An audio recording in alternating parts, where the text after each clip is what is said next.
ሰላም ጤና ይስጥልን አድማጭ ተመልካቾች። ያው ቀንን ቀን ይወልደዋል። ሁሉም ነገር አስችሎት የጠፋበት የፖለቲካ ምስቅልቅል ውስጥ እስካለን ጊዜ ድረስ በዛሬው ዕለት ይዤ የመጣሁት ስለ ገዱ አንዳርጋቸውና ስለ ጀዋር መሐመድ በምን አይነት ሁኔታ በ11ኛው ሰዓት ይህን አጀንዳ ይዘው መጡ ለሚለው የምችለውን ያህል ትንታኔ ለመስጠት ነው። ከደጉ አንዳርጋቸው እንውሰድ።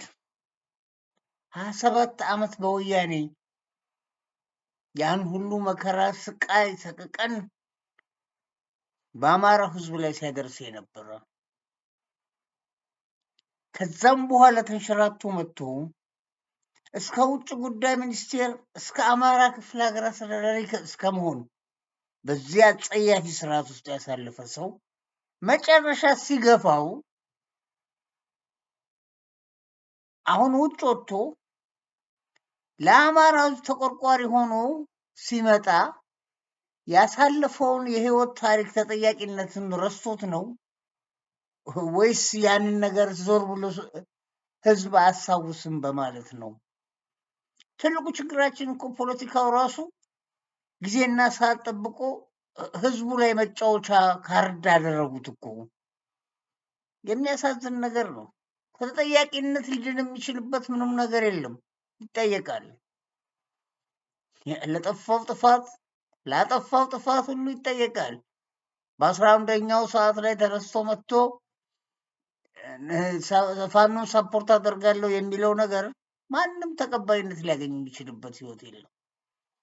መጀመሪያ ጅምር ላይ የነበረውን ሰቆቃና ህይወት ነው አስተውሎ መምጣት የነበረበት። ያ ህዝብ ላይ ሁሉ ሰቆቃና ችግር፣ መከራ፣ ስቃይ በሚደርስበት ሰዓት የራሱ የስልጣኑ አባጃግሬ ሆኖ በኖረበት ዘመን እንተው የ5ቱን ዓመት ባጭር እንቃጨው። 27 ዓመት በሙሉ ከወያኔ ጋር የቀኝ እጅ ሆኖ ያ ሁሉ ሰቆቃና መከራ በዛ ህዝብ ላይ ሲደርስ የእሱ አስተዋጽኦ ምን ነበረ የሚለውን ነገር አንስተን ብናነሳው እኮ ለዛ ሁሉ ጥፋት ተጠያቂ ማለት ደጉ አንዳርጋቸው። ስለ እውነት ለመናገር እውነትን ሸሽተን የትም አንደርስም። ይሄ እኮ የአንድ ትውልድ እድሜ እኮ ነው። የስንት ዓመት ታሪክ ያጣላን የለ እንዴ? የስንት ዓመት ትርክት ያጣላን የለ እንዴ? እውነትን በገሃድ የምናይበት ኖረን ያየንበትን ነገር ዛሬ በጋር ሸሽተውን አንቲ ብልጽግና ሆነው ሲመጡ በጣም በጣም በጣም ነው የምናዝነው። ሁሉም ከጥቅም ጋር ነው ካለበት የክፍለ ሀገር አስተዳዳሪነት አወረደው፣ አማካሪ ያደረገው፣ ከዛ የውጭ ጉዳይ ሚኒስቴር ያደረገው፣ ያንን ፈነገለው። ልክ ስልጣኑ ሲያጣ አንቲ ሆኖ መጣ ለአብይ። ያን ነገር እኮ ሁላችን በጋድ የምናውቀው ነገር እኮ ነው። እኛን አይደለም እኮ ምናልባት የሚቀጥለውን ትውልድ ሊያታልል ይችላል። ነበርንበት። እኛ ያደረገውን ሁኔታ ሁሉ የምናውቅ ሰዎች ነን። ከምን ተነሰን አይደለም እኮ ለሰዎች ሁሉ አንቲ የምንሆነው ከምግባራቸው ከነበረባቸው ምግባር በስልጣን ላይ ቢቆዩ ኖሮ እንደ ደመቀ በአሁኑ ሰዓት አሜሪካ ገብቶ በ11ኛው ሰዓት ላይ ህዝብ ለነፃነት በሚታገልበት ሰዓት ላይ መጥቶ የትግሉ ተቋዳሽ ለመሆን ራን ማድረግ ነበረበት። the end of the day that means ባለቀ ሰዓት ይሄ ትልቅ ያስተዛዝበናል። እያንዳንዳችን በፖለቲካ ህይወት ውስጥ ይህን ህዝብ እኮ ስለ ፖለቲካ ልትነግረው የምትችለው አይደለም። ይሄ ጠንቅቆ ያውቀዋል። ይሄ ዘመንማ ዲጂታል ታይምስ ከሆነ ጊዜ ድረስ የአንድ በእድሜ ያልገፋ በ10 ዓመቱ እድሜ ውስጥ ያለው ህፃን ልጅ ብትጠይቀው ከ10 ዓመት በታች 9 8 ምናምን ያሉትን ብትጠይቃቸው ስላለ የፖለቲካ ጠንቅቀው ይነግሩሃል። አስረጅም አስተማሪም አይፈልጉም። ለምን? ኑሮ ራሱ ፖለቲካ ነውና ያንን ነገር እኮ እንደ ቀልድ አንየው። እነዚህ ሰዎች አሁን ጀዋርና ገዱ በዚህ ሰዓት እንዴት መጡ የሚለው ጥያቄ እኮ ነው እኛን የግድ መናገር እንድንናገር ያደረገን። እና ደጉ ገዱ አንዳርጋቸው ሚንስ መጀመሪያ የነበረበትን የፖለቲካ ህይወት አስተካክሏል ወይ ነው። ስልጣን ማጣት ለኢትዮጵያ ህዝብ ማዘን አይደለም። በስልጣን ቢኖር ወረቨር እንደዚህ አይነት ነገር አያደርግም። ላደረጋቸው ነገሮች በሙሉ 27 ዓመት ሙሉ ላደረጋቸው ነገሮች ሁሉ ተጠያቂ ነው።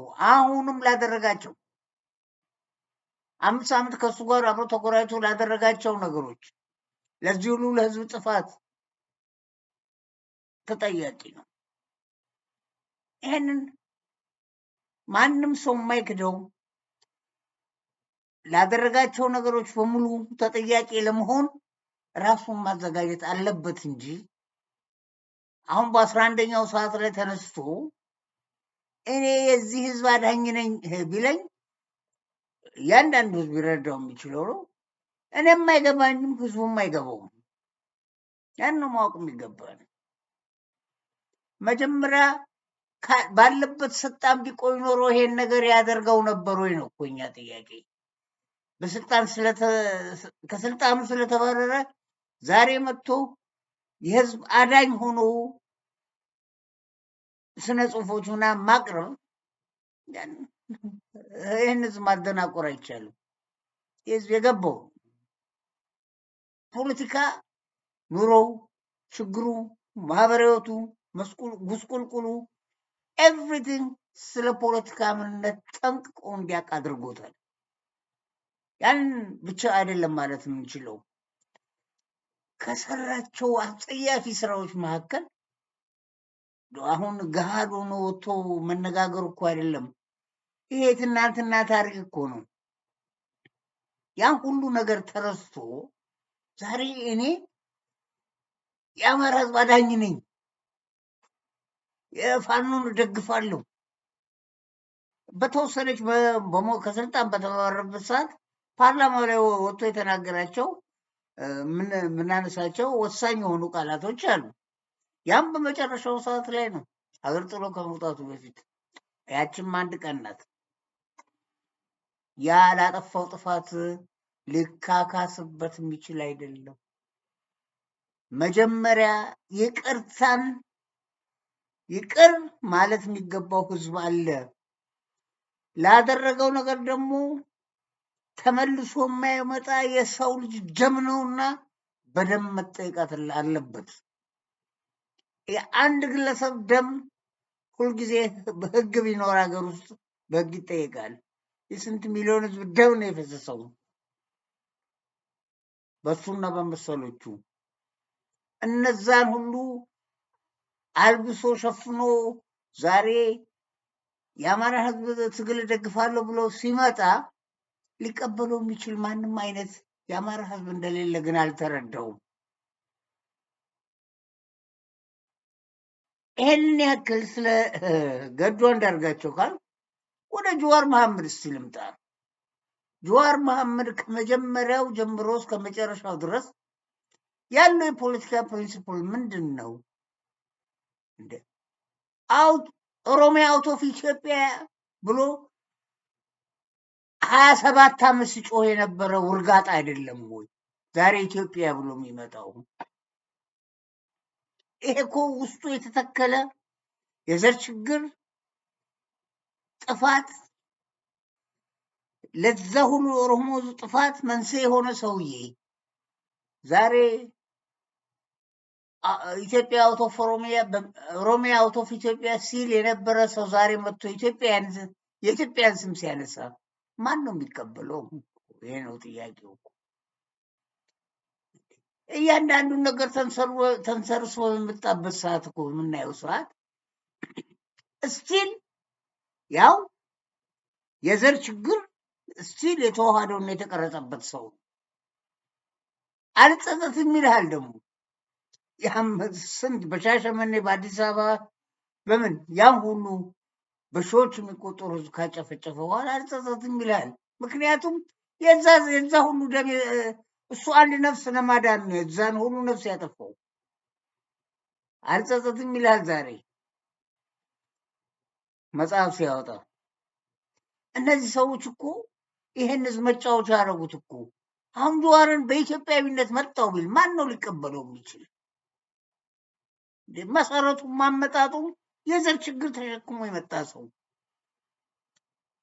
ሁለመናው ብዙ ወደኋላ ሄደን ወይም ይህን ላይ የሚያወጣውን ነገር ብናነሳው ፍጹም ኢትዮጵያዊነት ህሊናው በባህሪ ውስጥ የሌለ ፍጡር ነው።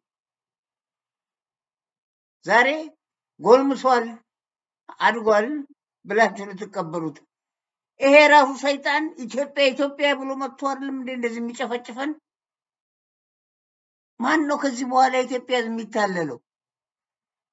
ጀዋር ኢትዮጵያዊነት የሚባል ነገር በህሊና ውስጥ የለችም። ያው የሚጠራው አንድ ብሔር ብቻ ነው ፎከሱ። የሱ የፖለቲካ እውቀት የትም የሚያደርሰው አይደለም እኮ። ስንት የፖለቲካ ምሁራኖች እኮ አሉ። ማን ነው አታለው ኢትዮጵያ ብሎ ዛሬ ራሱን ቀይሮ የሚመጣና እኛን ሊያሳምነን የሚችለው? በመጫ ያለ ሰው እኮ ነው። ሰውን እኮ ረዱ ብሎ የሚያውጅ ሰው እኮ ነው። ይሄ ሰው ነው ኢትዮጵያን መስሎ መጥቶ ኢትዮጵያውያን የምንወድ ሰዎችን ሊያሳምነን የሚችለው? እሱ የጠዋት ፖለቲከኛ እኮ ነው። እኛ እርጅተንበታል። ስለ ፖለቲካው ሊያስተምረን የሚችልበት ምንም አይነት አቅምም የለውም፣ እውቀቱም የለውም። ስለ እውነት ለመናገር ነው።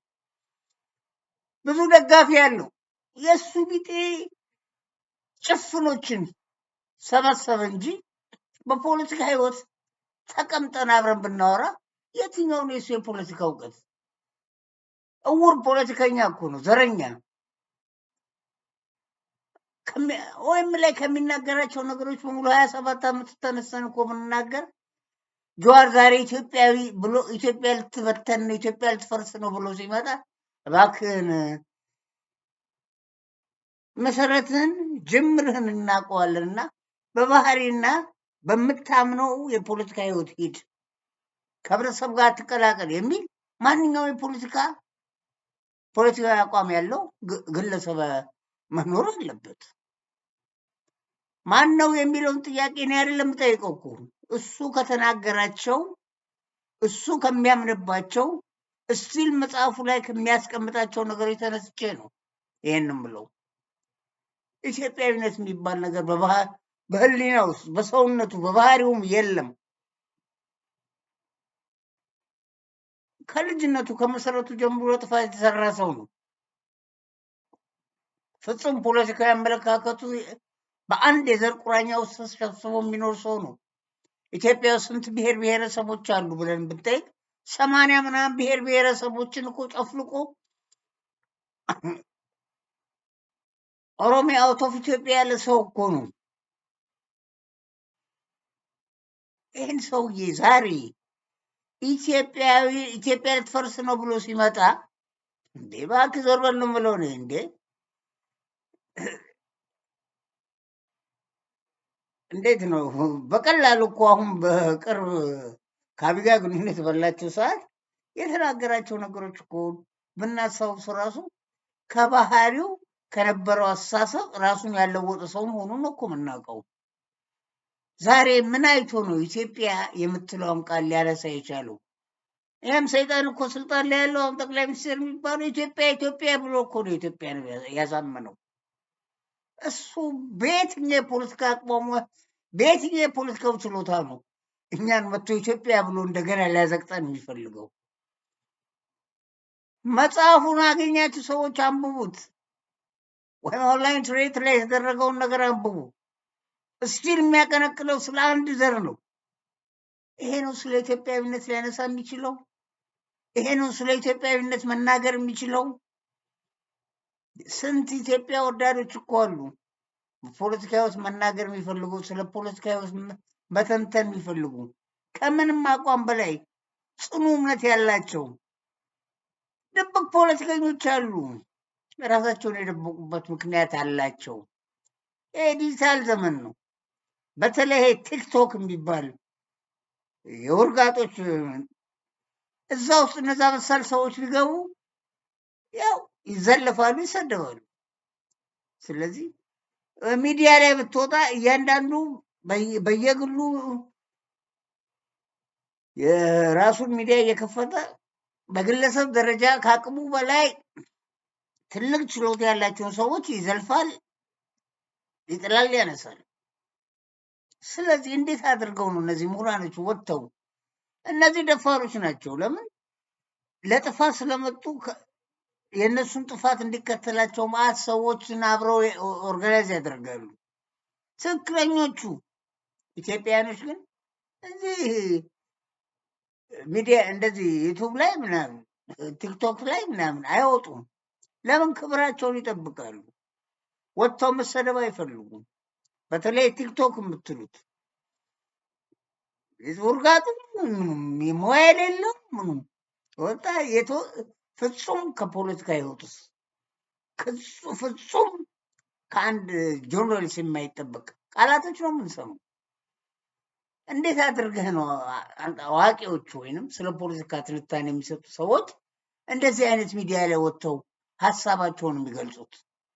ደፋሮቹ ለጥፋት የተዘጋጁ ሰዎች የግድ ያንን ጥፋት ማስፋፋት ስለሚፈልጉ ይወጡ ይጮኋሉ። እውነተኞቹ ግን አይወጡም። ወረበር ብዙ እኮ መናገር የሚቻልበት ነገር እኮ አለ። ለምሳሌ ያክል አሁን ጀዋር የሚያምንበትን አንድ ጽንሰ ሀሳብ እንውሰድ። አሁን ለምሳሌ ያክል የቡርቃ ዝምብታን ያ ተስፋዬ ገብረአብ ልቦወለድ ታሪክ ጽፎ ይኸው ህዝብ የሚያባለው አሰፋ ጃለታ የሚባለው እነሱ ናቸው። ይሄ ተራ ልቦወለድ ትርክ ተርከው ይኸው እንደዚህ አይነት ትርክት እንግዲህ ከተጀመረ ወደ 40 ዓመት ምናምን ሊሆነው ነው። እስቲል ያሉትም የሚሉት 100 ዓመት ኦልሬዲ 40 ዓመት አረፈው። ይሄ ትርክት እንኳን አንድ ጨምሮ 101 አይሉም። የዛሬ ዓመትም 100 ዓመት ነው። የ100 ዓመት ታሪክ ነው። ዛሬም 100 ዓመት ታሪክ ነው። መቼ ነው 101 የሚሆነው? እኮ ግራ የገባን ያኮ ነው። ከዛ በፊትስ የነበረውን ብናነሳ ታሪክ ይናገር፣ ታሪክ አንብቡ። እነ የወዲት ጉድን እነ ግራኝ መሐመድን ውሰዱ።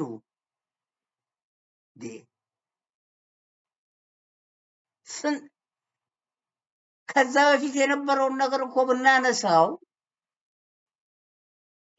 ከዛ በፊት የነበረው የታሪክ አመጣጥ እና አሁን እነዚህ አሁን በ100 ዓመት የሚሉት የታሪክ ውህደት ፍጹም ከታሪክ ጋር ግንኙነት የሌለው ነገር እኮ ነው የሚነገር። ይሄንን ትውልድ አንጸውታል። በዛ በቡርቃ ዝምብታና በአሰፋ ጃለታ ድርሰት ያ ነው እኮ እያመሰን ያለው፣ ያ ነው እያባላን ያለው። ከዛ ፊት የነበረ ምን አይነት ሰላም ነበረ ብለን ብናነሳስ ዘር ተጠያይቀን በማናቅበት ዘመን ባደግንበት ዘመን አሁን የትናንትና የመጣ ነገር እኮ ነው። አንተ ማና አንተ ማን የሚባል ነገር ፍጹም በህይወት ዘመኔን አይቼም ሰምቼም አላቅም። አሁን በቅርብ ነው እንዲህ አይነት ነገር ዘሬ መሆኑን እንኳን ያወቅኩት ዛሬ ነው። እኔም ማቆበ ኢትዮጵያዊነቴን ነው። ምን አይነት እድገትን ያደግነው ብለን እኮ እያንዳንዳችን ብንጠየቅ ዘር ሳንጠየቅ ከማን ይሁን ከምን የተጋባን ሰው የተዋለድን ሰዎች እኮ ነን። ሰዎች እንዴት ነው ዛሬ መተህ አንድ ቤተሰብ ውስጥ ሚኒመም የ3 4 ምናምን ብሔር አለ።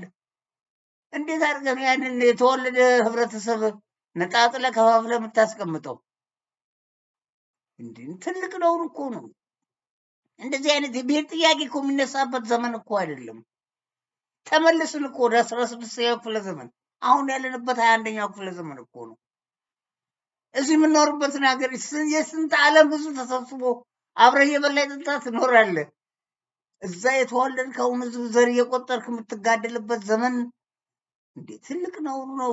ኧረ እናስብ፣ እንገንዘብ።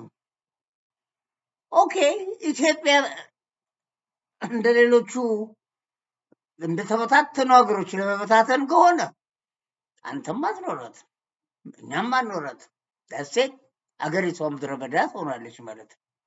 ያ ነው የሚፈለገው። የሌለ ጥያቄ ፊንፊኔ፣ አዲስ አበባ ወረቨር ያን ታሪክ እኮ ብናነሳው ምንም ረጅም ታሪክ አንሄድም እኮ በትቹ በኃይለ ሥላሴ ወይም በሚኒልክ ዘመን አቀይተን የምናስቀረው ታሪክ እኮ ነው። የፈለግከውን ስያሜ ስጠው። ለአንድ ሀገር አንድ ዋና ከተማ መኖር አለበት። ዋናው ከተማ የኔ ነው እና ዶር እንደሚለው አውቶ ኦሮሚያ ብሎ ራሱን ሌላ ኢትዮጵያ የምትባለው ነገር አጥፍቶ ሌላ ሀገር ሊፈጥር የሚፈልግ ከሆነ ችግር የለው የት እንደምንደርስ። እሱ ኦሮሚያን ገንጥሎ ሌላው ህዝብ ተበትኖ የሚኖርባት ኢትዮጵያ ካለች ኦኬ ዊል ሲ ዋት ሃፕንስ። ያ አይደለም የኔ ጥያቄ።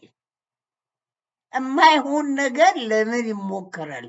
ያውም በ21ኛው ክፍለ ዘመን ይሄ በ16ኛው ክፍለ ዘመን ያልተፈጠረ ትርክት እኮ ነው ዛሬ እየተፈጠረ ሙርነን እያሉ ደናቁርታ እየተነሱ ሀገሪቷን ሰላም የሚነሷት።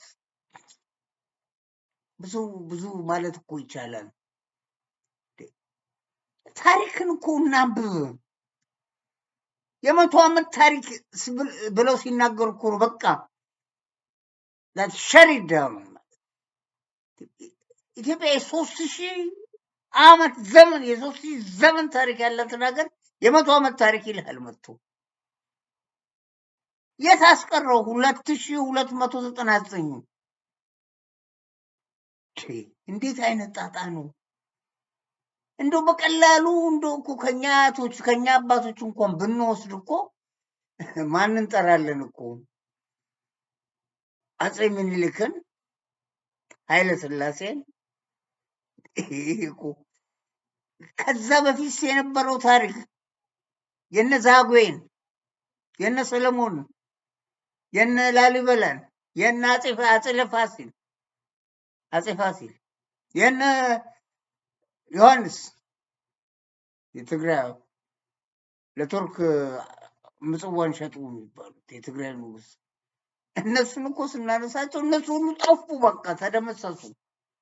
100 ዓመት ምኒልክ ላይ ቆሞ በቃ ምኒልክ እንግዲህ አሁን 100 ዓመት የተባለው 50 ዓመት ሞላው አይደል? እስቲል 100 ዓመት ነው የሚናገሩት እነዘረኞች እየወጡ የ100 ዓመት ታሪክ ይላል። አረ በእናታችሁ የዛሬ ዓመትም 100 ዓመት ዛሬም 100 ፕሊዝ 101 እንኳን በሉ እስኪ አንድ ጨምሩበት። 50 ዓመት ሞላ እኮ 100 ዓመት ስትሉ የ100 ዓመት ታሪክ አንባቢ የለም ነው። ታሪክ አያውቅም ማለት ነው። ማን ህዝቡ አንባቢ እኮ ነው።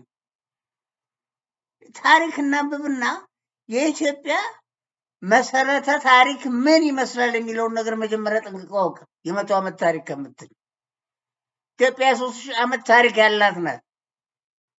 ወረቨር ምድር ላይ ለመጀመሪያ የሰው ዘር የተገኘበት ሉዝ የተገኘባት አገር ናት። 100 ዓመት ታሪክ እያልክ ታሪክ አታበላሽ። ስለ እውነት ለመናገር ነው።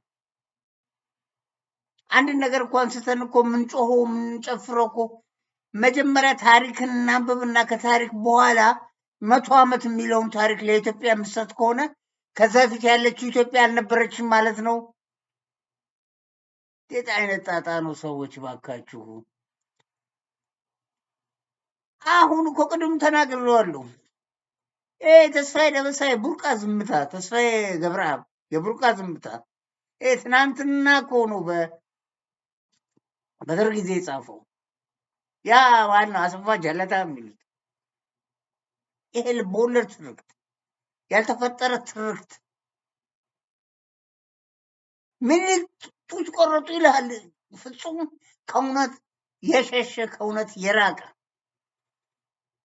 እምዬ ምኒልክ የተባሉበት ምክንያቱም እናውቀዋለን እያንዳንዳችን። ኢትዮጵያ ለዚህ ሁሉ ስልጣኔ ያደረሷት ቴሌን፣ ባቡሩን፣ መብራትን፣ እነዚህን ሁሉ ፖስታ ቤት፣ እነዚህን ሁሉ ለመጀመሪያ ጊዜ ያስገቡ እኮ እምዬ ምኒልክ ናቸው። እምዬ ምኒልክ የተባሉበት ምክንያትም አላቸው። እንኳን ጡት ሊቆርጡ አዛኝ የሆኑ ሰዎች ናቸው።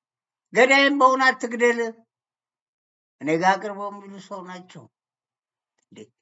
በጣሊያን ጦርነት እኮ ለጅማ አባጅፋር ስልጣናቸውን ሰጥተው እኔ ከድል በኋላ እስከምመለስ ይህን ህዝብ ጠብቅ ያሉ ሰው ናቸው።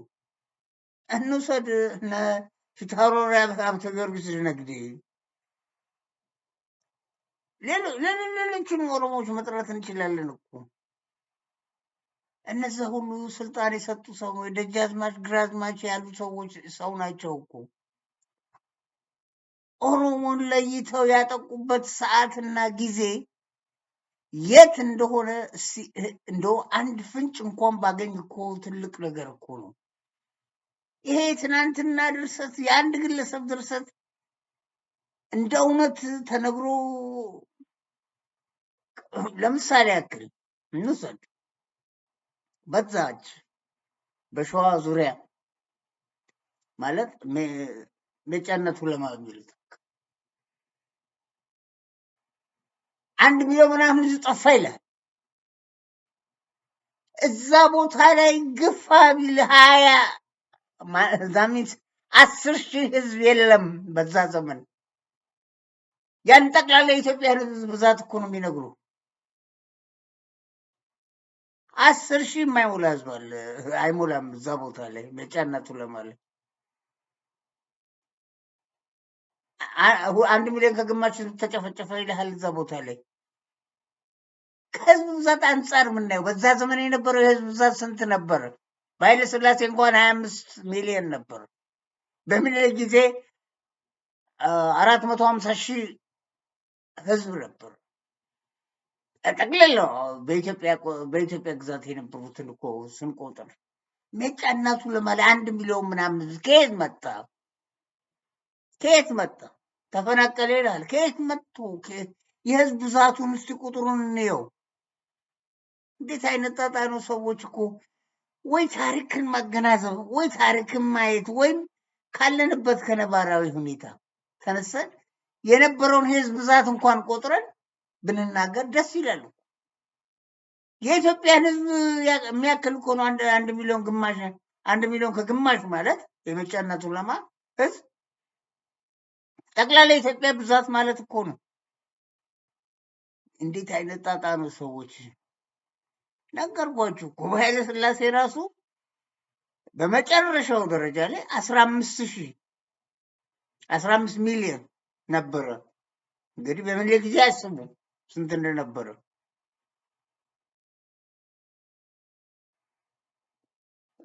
እሳቸው በመውደቂያቸው ሰዓት እየጨመረ ሄዶ ወደ 21 ነው 22 ሚሊዮን ገብቶ ነበር። ከየት መጥቶ ነው 1 ሚሊዮን ምናምን ህዝብ ሜጫነቱ ለማለት የተጨፈጨፈ ተባረረ ተብሎ የሌለ 1 ሚሊዮን ማለት እኮ ናቲንግ እንዴ! የሌለ የህዝብ ብዛቱን እንኳን ብቆጥረው እኮ እዛ ቦታ ላይ ብቻ እንዴት አድርገን ነው ታሪክን አገናዝበን መረዳዳት የምንችለው? በጣም አስቸጋሪ ነገር እኮ ነው። ይሄ ነገር እኮ መጠፋፋትን ያመጣል እኮ። ኦኬ ይሁን እንበል፣ ያ ታሪክ በታሪክ አለቀ። ዛሬ ማድረግ ያለብን ምንድን ነው? ዛሬን አይተን ለነገ የሚሆንን ነገር በማህበራዊ ተግባብተን አዲስ ነገር መፍጠር ነው። እንደሰለጠኑ ሀገሮች ተመልሰን ወደ 16ኛ ክፍለ ዘመን የደርስ በራስ የምትጋደል የ16ኛ ክፍለ ዘመን ሳይ ይዘህ የምትመጣ ከሆነ ማንም በዛች ምድር ላይ ሊኖር አይችልም። ቀርበ መነጋገር፣ መተማመን የመቶ ዓመት ታሪክ እሺ፣ የመቶ ዓመትን ተው፣ ወደኋላ የጎተትክ መጥተህ እዚህ ዘር የቆጠርክ የምትጋደል ከሆነ እኮ አገሪቷ ምድረ በዳ ልታረጋት እኮ። እናስብ እንጂ ፖለቲካ አሰባሪ አያስፈልገውም እኮ። ኑሮ ራሱ ፖለቲካ እኮ ነው።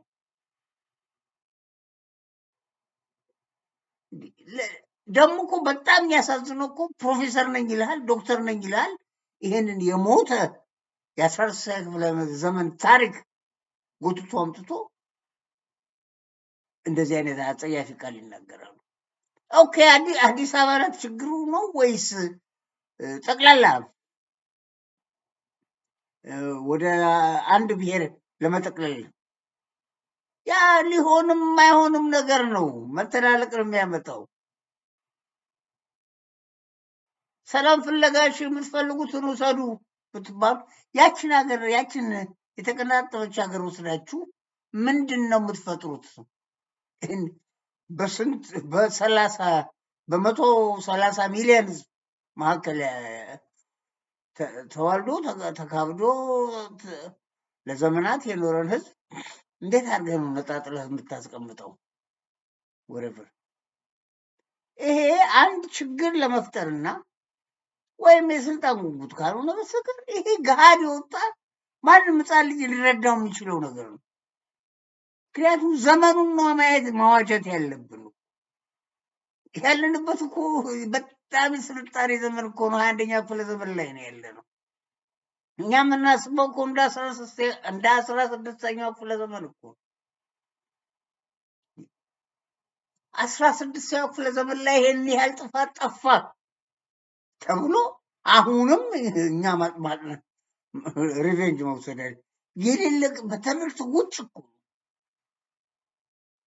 ከዛ ውጭ ማንሳት የምንችለው ማለት ነገር አለ እኮ። እንውሰድ የቪየትናም ጦርነት። ዛሬ ከአሜሪካ ጋር እጅና ጓንት ናቸው።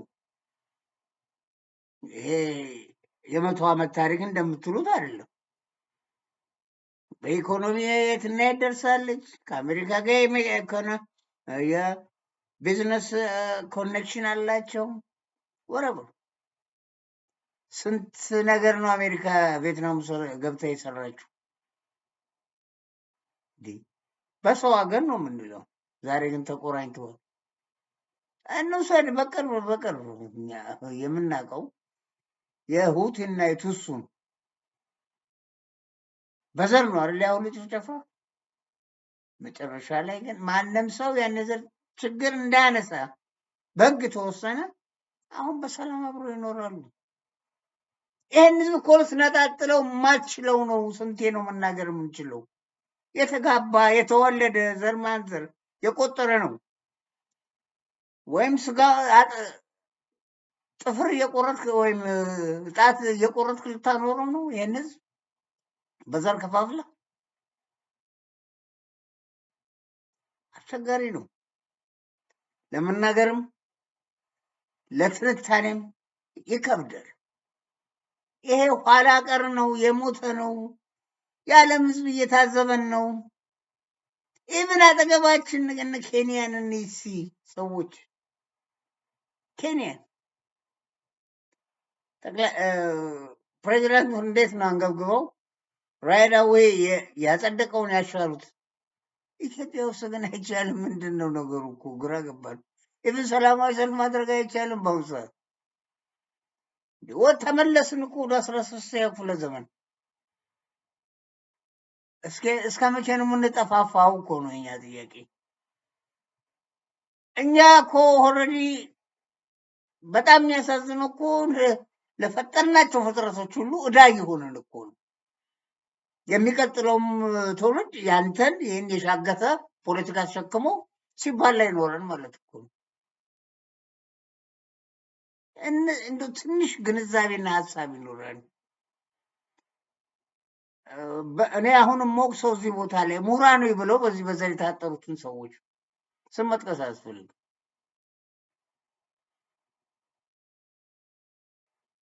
አጸያፊና አሳፋሪ ነገር ነው። ወደ ቀልባችን እንመለስ። ይህን ያህል ካዳመጣችሁኝ አመሰግናለሁ።